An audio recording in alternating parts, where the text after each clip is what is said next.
Olá, meus irmãos, tudo bem com vocês? Eu tenho certeza que você já ouviu a seguinte expressão: antes que o galo cante, 3 vezes me negarás.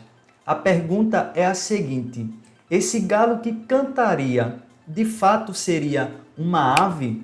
Pois bem, se você ficar comigo até o final desse vídeo, eu tenho certeza que você saberá responder. Para quem não me conhece, meu nome é David Oliveira e seja bem-vindo ao meu canal. Eu já te convido também a deixar o seu gostei, compartilhar esse vídeo e não se esqueça de se inscrever no canal para não perder os próximos conteúdos que vão te ajudar a crescer na palavra do Senhor. Sem mais enrolação e vamos aprender a palavra de Deus. O texto que a gente vai se utilizar para descobrir qual é a explicação dessa expressão é Lucas capítulo 22, e o versículo 34, que diz assim: mas ele disse, digo-te, Pedro, que não cantará hoje o galo antes que 3 vezes negues que me conheces.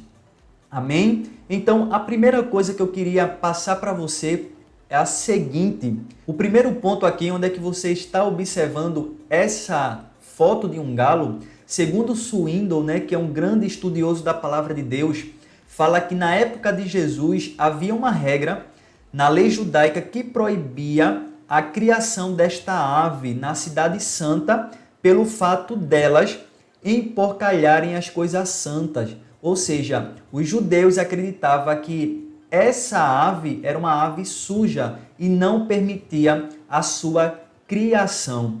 A segunda coisa que você precisa entender é que o contexto de Lucas, Jesus estava próximo de passar pelo julgamento, Então, o segundo ponto você vai entender aqui que Jesus passa pelo julgamento com Anás, Caifás e também pelo Sinédrio. Mas uma coisa que você tem que entender é que no Sinédrio, na casa de Caifás e Anás, não existia o quê? Um galinheiro e muito menos um galo para cantar. Pois bem, então essa possibilidade de ser uma ave, que cantou está descartada. Por isso que aqui você está vendo essa bola aí cancelada, descartando a possibilidade de ser uma ave que cantou.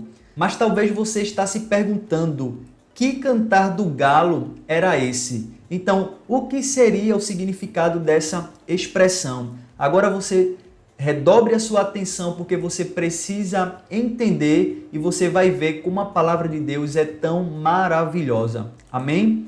Então veja só, para entender essa expressão é necessário você entender as divisões do dia na época de Jesus. Então, a primeira divisão, era o dia civil de 24 horas, ou seja, o início era com o pôr do sol de um dia e terminava com o pôr do sol do outro dia. Ou seja, isso era um dia de 24 horas, tá certo?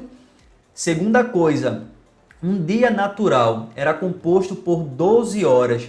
Era a parte, do dia claro, que iniciava com o nascer do sol e terminava com o pôr do sol. Ou seja, quando amanhecia o dia e quando o sol viesse se pôr, ali já se passaram as 12 horas do dia.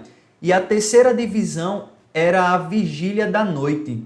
Era composta por 12 horas, tinha início com o pôr do sol e terminava com o nascer do sol, ou seja, do outro dia. Era dividido em 4 períodos de 3 horas, denominados de vigílias. Então aqui tem um exemplo que você consegue entender como era essa divisão. A primeira vigília era das 18 horas até as 21 horas da noite. A segunda vigília era das 21 horas até as 24 horas da noite. A terceira vigília era da meia-noite às 3 horas da madrugada. E a quarta vigília era das 3 horas às 6 horas da manhã. Então, você compreendendo essas 4 divisões, você agora vai entender por que da expressão o canto do galo. Tá certo? Então acompanhe comigo. Você percebe que tem aqui uma figura de 2 soldados, e uma trombeta por trás. Por quê? é porque às 3 horas da manhã, que você viu no outro slide, era considerado, né, a terceira vigília da noite. Por quê? Nesse momento acontecia a troca de turno da escolta de soldados que fazia a guarda da fortaleza Antônia, ou seja, fazia a segurança da casa do governador Pôncio Pilatos.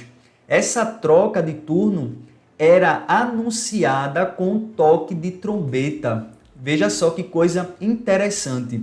O primeiro ponto diz que a palavra trombeta em latim chamava-se galicínio, que traduzido para o português significa o cantar do galo ou canto do galo.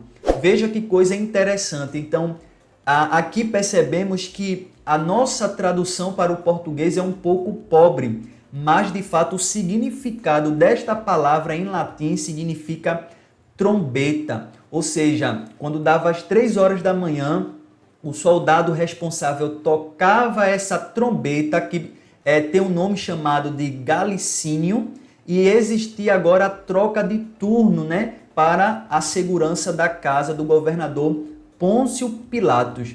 E é engraçado que até o próprio Jesus sabia desse costume, né, no ponto 2, porque em Marcos capítulo 13 e o versículo 35 ele fala assim: vigiai, pois porque não sabeis quando virá o Senhor da casa, se à tarde, se à meia-noite, se ao cantar do galo, ou seja, se na terceira vigília da noite ou se pela manhã.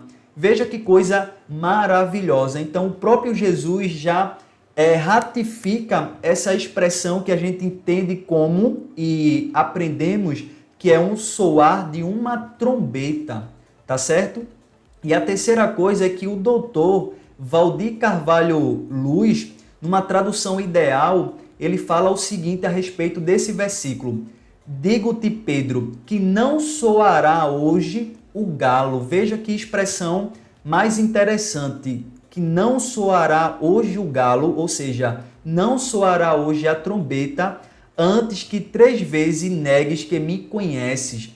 Lucas 22 e o versículo 34, tá certo? Então, respondendo, essa expressão não foi uma ave, e sim era a trombeta que era tocada para a escolta dos soldados romanos, ou seja, a troca de turno para fazer a segurança da casa do governador Pôncio Pilatos, tá certo? Se você gostou desse vídeo, deixa aqui nos comentários o que você achou. Não se esqueça de se inscrever e também de compartilhar esse vídeo, porque eu tenho certeza que aqui você vai aprender a palavra do Senhor.